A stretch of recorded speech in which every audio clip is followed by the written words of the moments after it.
હા હું બનાવ્યું આજે ખાવામાં આપણે શું પ્રોગ્રામ હે આજે હે ને ખાવામાં મસ્ત ઉડદની દાળ ને બાટી ને સુરમો ને લહણની ચટણી. ફરી ઉડદની દાળ દર બે દન થયા નથી ને ઉડદની દાળ એટલે પણ દાળ બાટીમાં તો ઉડદની દાળ જોઈએ કે નહીં? એના વગર મજો નહીં આવે. હમણાં બે દન પહેલા મિક્સ દાળ કરીને ઉડદની દાળ ખવડાવી દીધી. બે દન થી પેટમાં દાદી થઈ ગઈ અમારે. ઈ તો પણ હવે ઉડદની દાળ તો બાટી કરે તો ઉડદની દાળ જ કે મજો આવે. મને ઈ ખબર નથી પડતી તમને રાજસ્થાન વાળાને બે દિન થયા નથી ને ઉડદની દાળ, બે દિન થયા નથી ને ઉડદની દાળ, બીજું કઈ તમને મગજમાં ઘૂસતું જ નથી. અરે પણ ઈ તો ઉડદની દાળ તો અચ્છી હે ભાવે.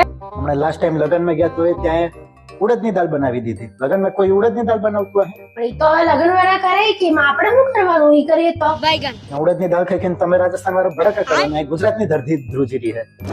हमारे वैज्ञानिको विचार में पड़ी गया कि दर बे दिन थाने कच्छ में भूकंप क्या આવે.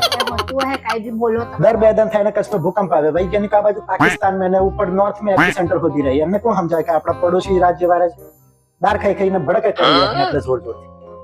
એવું તો કઈ હોતું હે તમે કે તમે કાઈ ભી બોલો એમ થોડી ચાલે.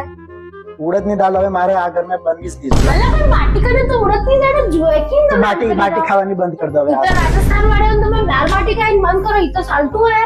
દાળ બાટી તો જુએ જ કે. ઈ હા તો તો પછી રાજસ્થાન બીજી કોઈ દાળ બનાવો. બાકી ઉડદની દાળ હવે મારા ઘર में નહીં જોઈએ. હારું કાઈ નહીં. હવે તમે અત્યારે ખાવું નહીં તો આઈ નહીં તમને નહીં મળે. એડ અમુક તો લઈ જાવ. કઈ નહીં બે બાટી તાલ પણ દે. તમે તો ખાવી રહેશે.